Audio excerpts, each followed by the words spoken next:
Bismillahirrahmanirrahim. Assalamualaikum warahmatullahi wabarakatuh. Bismillah, alhamdulillah, wassalatu wassalamu ala rasulillah. Ada seorang laki-laki yang dirinya itu pada saat itu rasa syahwatnya itu udah sangat memuncak sekali, udah tinggi banget. Tetapi sayangnya laki-laki ini belum mempunyai pasangan hidup, artinya belum mempunyai sang istri. Ketika rasa syahwatnya itu sudah sangat bergejolak sekali, tetapi lelaki itu berpikir kalau saya melakukan berzina, maka saya takut nih akan dapat laknatnya Allah. Kemudian ada terlintas di dalam pikirannya, kalau misalkan saya menyetubuhi hewan itu berdosa atau tidak? Apa? Hewan? Iya.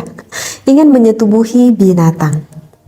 Sehingga berpikir kalau menyetubuhi binatang sampai dia inzal, sampai dia keluar, itu termasuk akan mendapatkan laknat Allah atau tidak ya? Nah, bagaimana tuh hukumnya jika ada seorang laki-laki yang bersetubuh dengan hewan?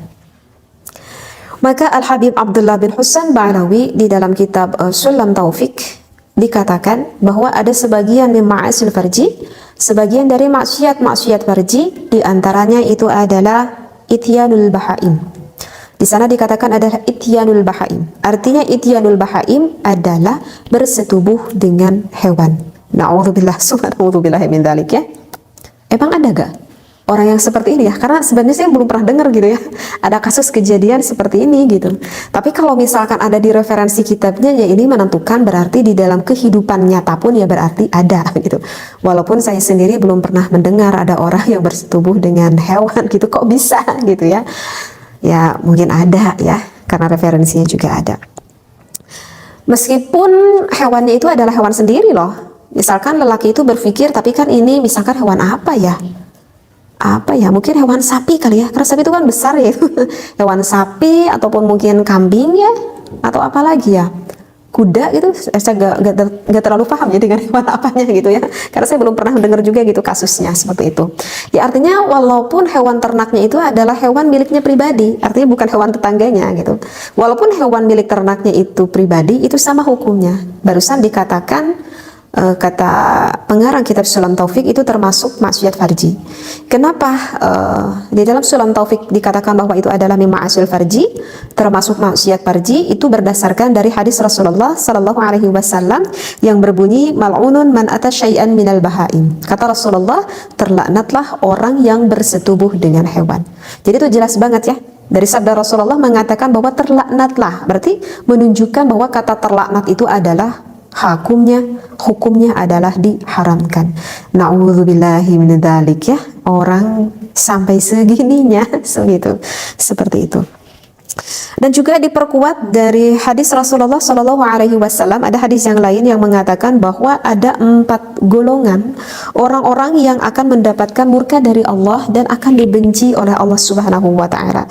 Siapakah ya Rasulullah 4 golongan tersebut ataupun 4 kelompok tersebut? Kata Rasulullah, yang pertama itu adalah seorang wanita yang menyerupai berperilaku seperti laki-laki. Dan yang kedua adalah laki-laki yang berperilaku menyerupai seperti wanita.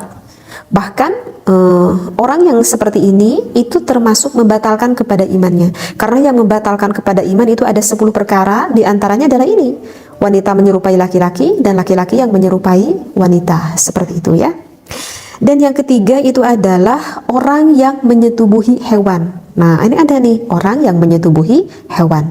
Dan untuk golongan yang keempat itu adalah lelaki yang menyetubuhi sesama laki-laki, ataupun yang dikatakan dengan homoseksual ya, seperti itu.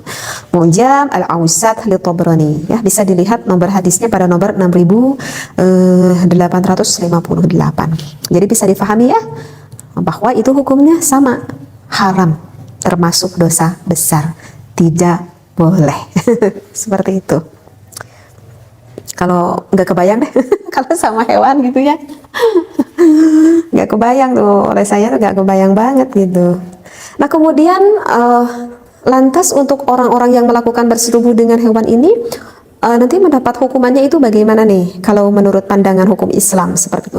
Nah untuk hukumannya itu sebetulnya itu banyak sekali perbedaan pendapat ulama ya, berbeda. Misalkan menurut Imam Abu Zakaria, menurut Imam Muhyiddin, menurut Imam Yahya ibnu Syaraf An-Nawawi, Abu Al-Hasan, di sini dikatakan ya, Imam Mawardi, Imam Taqiyuddin, Imam Al-Hisi, juga ulama-ulama fikih yang lainnya, itu memang banyak perbedaan pendapat ulama. Tetapi ada sebagian ulama yang menyatakan bahwa orang yang melakukan bersetubuh dengan hewan, ya orang tersebut lebih baik dibunuh saja. Ini menurut hukum Islam ya, bukan di kita nih, di hukum Islamnya seperti itu. Mengapa ulama tersebut mengatakan dibunuh saja? Itu berdasarkan dari hadis Rasulullah SAW dari Ibnu Abbas yang menyatakan bahwa Rasulullah itu pernah bersabda seperti ini. Kata Rasulullah, bunuhlah orang yang menyetubuhi hewan dan juga hewan yang disetubuhinya. Hadis ini yang diriwayatkan oleh Abu Dawud dan juga Imam At-Tirmidzi. Jadi kata Rasulullah, orang tersebut dan juga hewannya itu harus dibunuh, seperti itu. Sehingga ada sebagian ulama yang berpendapat seperti yang diterima oleh hadis dari Ibnu Abbas tersebut. Tetapi ada juga nih pendapat ulama yang lain ya, yang berbeda pendapat. Kata sebagian ulama lagi berpendapat, maka dihukuminya orang yang bersetubuh dengan hewan itu layaknya seperti orang yang melakukan berzina. Kan kalau orang yang melakukan berzina itu kan terbagi menjadi dua ya. Ada yang muhson, ada juga yang goir muhson. Kalau yang goir muhson itu kan orang yang belum pernah menikah, jadi belum pernah punya pasangan hidup. Makanya dikatakan dengan goir muhson. Maka kalau yang goir muhson ini hukumannya itu adalah harus dicambuk, dilapang gitu ya, misalkan di alun-alun gitu ya, dicambuk sampai 100 kali cambukan. Kemudian jika masih bernyawa orang tersebut tidak meninggal, maka harus diasingkan orang ini dari kampungnya ke tempat yang sangat jauh dari keramaian masyarakat selama 1 tahun. Jadi gak boleh tinggal di kampungnya tersebut. Nah itu bagi orang yang berzinah yang goir muhson. Tapi kalau yang muhson, artinya muhson itu yang pernah mengalami menikah, begitu ya, artinya yang pernah punya pasangan hidup, suami ataupun istri, itu dikatakan dengan muhson, itu hukumannya lebih berat. Nah itu hukumannya harus sampai meninggal, diarak ke lapang, dipermalukan oleh masyarakat, dan oleh masyarakat itu dilempari dengan batu-batu yang sedang, tidak boleh dengan batu yang besar sampai meninggal. Seperti itu.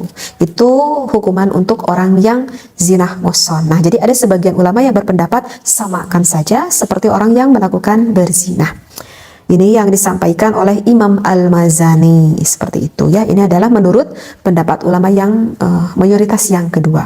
Dan untuk mayoritas ulama yang ketiga itu berpendapat bahwa tidak perlu sampai dibunuh, bahkan tidak perlu dicambuk, artinya tidak perlu mendapatkan had. Jadi bagi orang yang bersetubuh dengan hewan ini cukup mendapatkan takzir saja. Ini adalah untuk pendapat ulama yang ketiga seperti itu ya. Jadi hanya mendapatkan takzir saja seperti itu. Ya, jadi harus membayar takzir lah istilahnya seperti itu ya. Ini yang disampaikan oleh Imam Abu Abbas Ibnu Suraij, kemudian Imam Abu Sa'id Al-Istakhri, begitu ya. Jadi ada beberapa pendapat ulama. Wallahu a'lam. Saya hanya sebatas membacakan referensi yang ada di dalam kitab.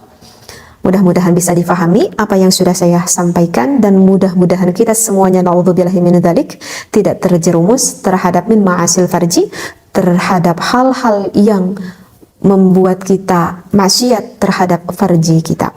Wallahu a'lam, wabillahi taufiq wal hidayah. Wassalamualaikum warahmatullahi wabarakatuh.